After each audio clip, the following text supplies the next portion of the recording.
I don't understand it. It's important to understand what the 5G is doing and what they say it's doing. We're told on the IEEE beamforming document that this technology cooked your eyes like eggs in World War II.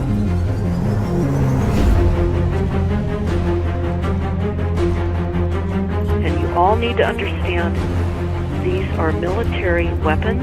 These are assault frequencies.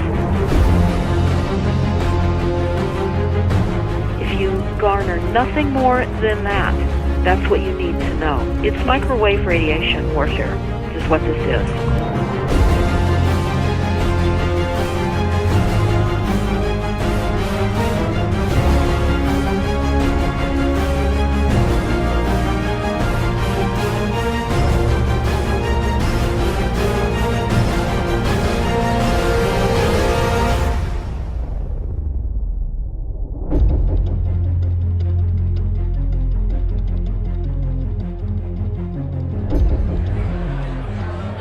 Ladies and gentlemen, please join me in welcoming to the National Press Club Federal Communications Commission Chairman Tom Wheeler.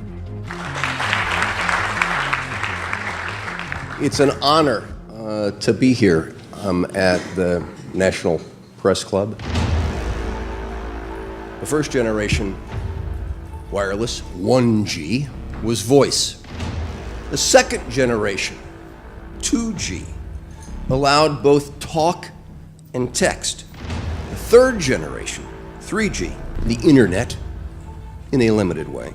And today's technology, 4G, completed that digital migration. But if anyone tells you that they know the details of what 5G is going to become, run the other way. This video is brought to you by the number 5 and the letter G. And pretty soon, everything else will be too.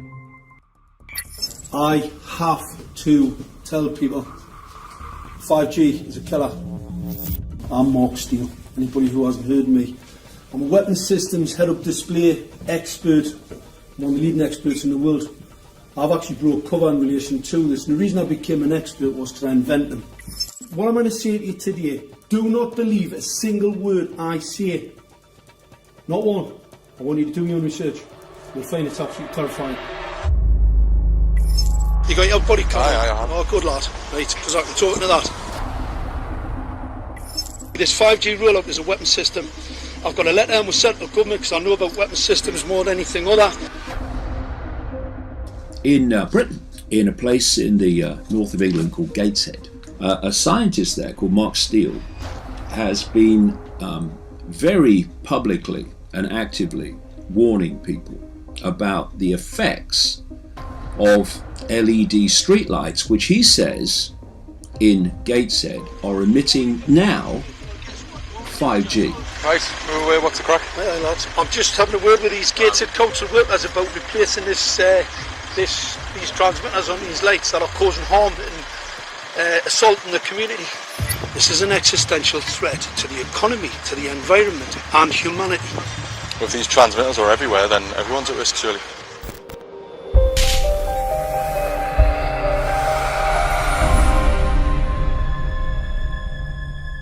There's a lot of confusion about what 5G is.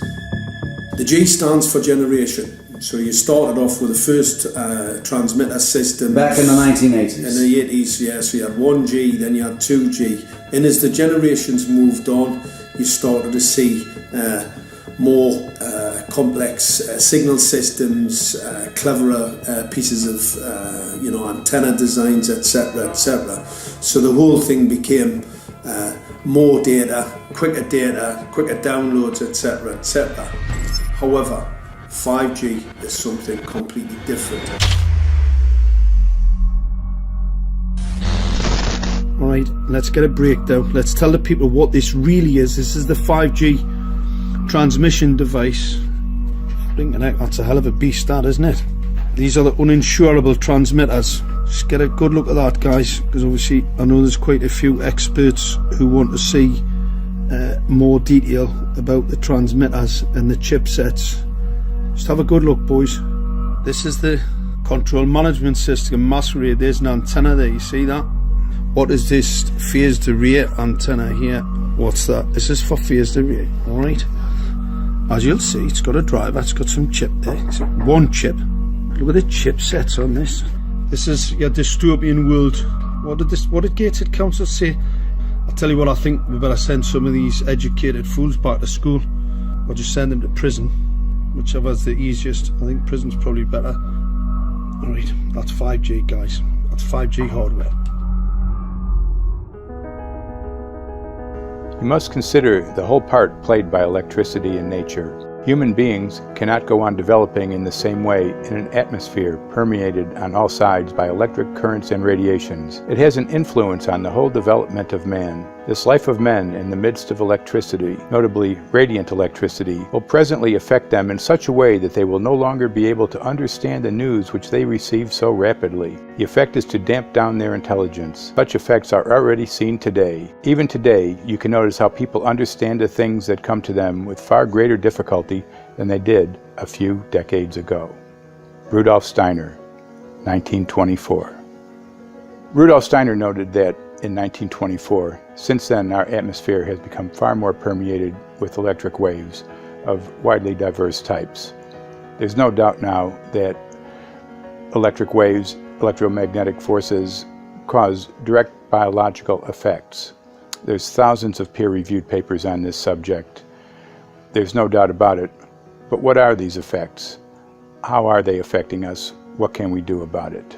We're now at a stage where we're putting in what's called 5G, which is a special type of broadcast for high-density information transfers. And it turns out that this is the same frequency bands that are used in crowd dispersal weaponry.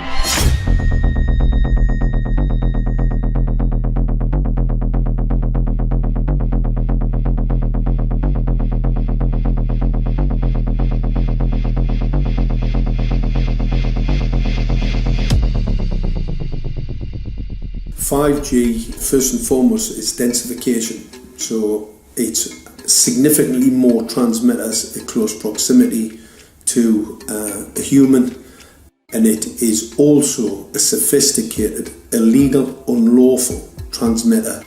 What I mean by that is it is a high gain dielectric lens antenna, and what that allows 5G transmitters to do is to 3D map its environment in your home. The 868 megahertz frequency is specific for battlefield interrogation systems, so sub-gigahertz. It allows the signal to travel through concrete brickwork with ease, and it can actually data gather. It is a target acquiring system. Phased array is basically radar off the battlefield. It is extremely good at identifying targets and being able to lock onto targets. And not only that, it can specifically target you as an individual. So any judge sitting on an interesting case, let's say, any lawyer, any barrister, anybody doing any work that is potentially controversial, your life could be at threat. So the antenna design that you currently have on top of these LED street lights, masquerading as a control management system, it basically battlefield interrogation equipment. The first phased array unit was actually called Mammoth, used by the Germans during the Second World War to identify Allied aircraft. Obviously things have moved on significantly since then.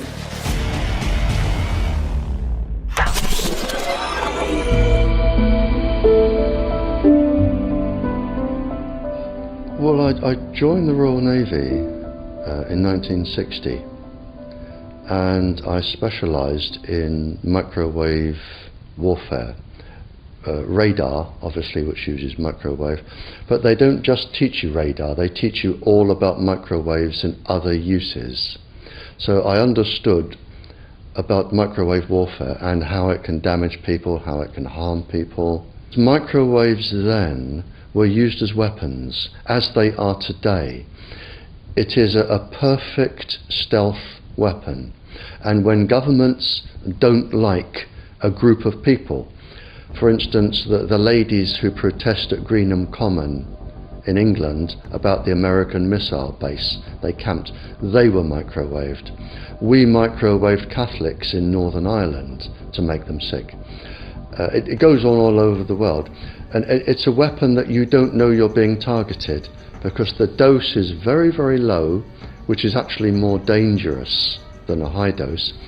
It's very, very low, and it may take a year or two, but you can cause neurological damage and cancers with low-level microwaves, and you can make all your opponents sick. It's a perfect weapon for a government. Our impulses are being redirected. We are living in an artificially induced state of consciousness that resembles sleep.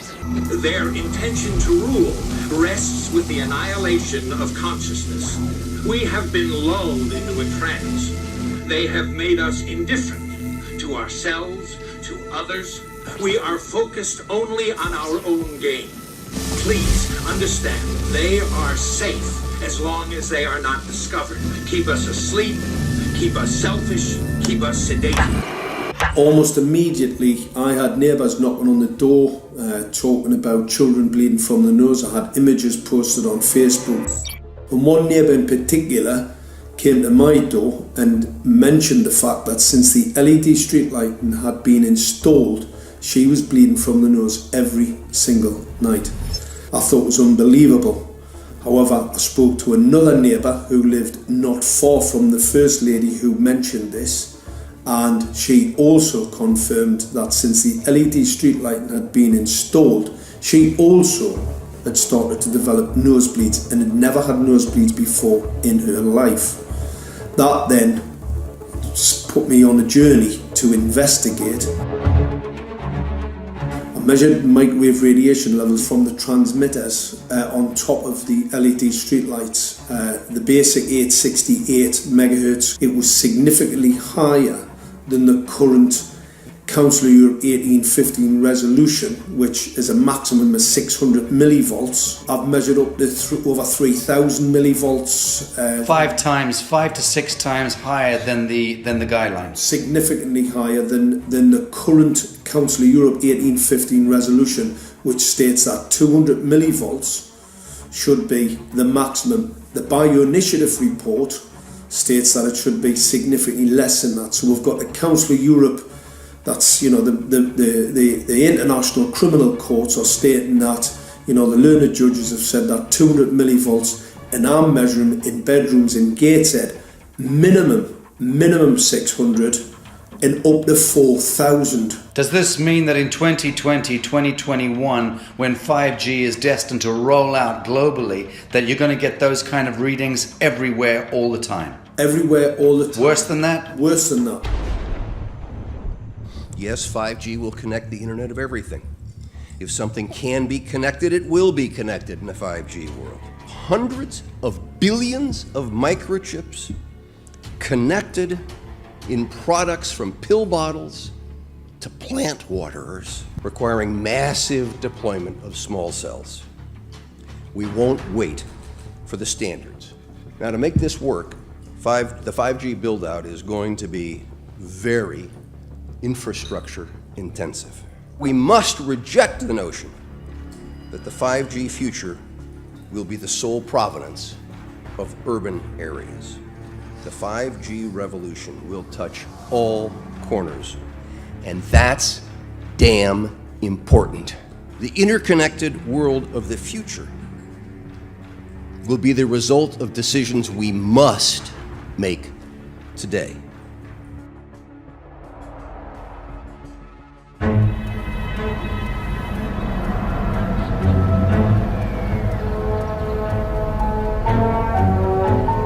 The main issue before us today is Senate Bill 637 and Senate Bill 894, the former by Senator Hune, the latter by Senator Knopf. We're going to invite the first 4 witnesses in support of the legislation, and that would be John Jones with Sprint, David Lewis and Andy Emerson with AT&T, Neil Krevda with Verizon, and Frank Iacovetti Jr. with T-Mobile. So be straight with me. Is it true? It could be. No, Well, come very, on. There's very no few scientific cases. proof There at was an all. unfortunate It's really a incident out in complicated Iowa. situation. Look, gentlemen, practice these words in front of the mirror. Although we are constantly exploring the subject, currently, there is no direct evidence that links cell phone usage to brain cancer.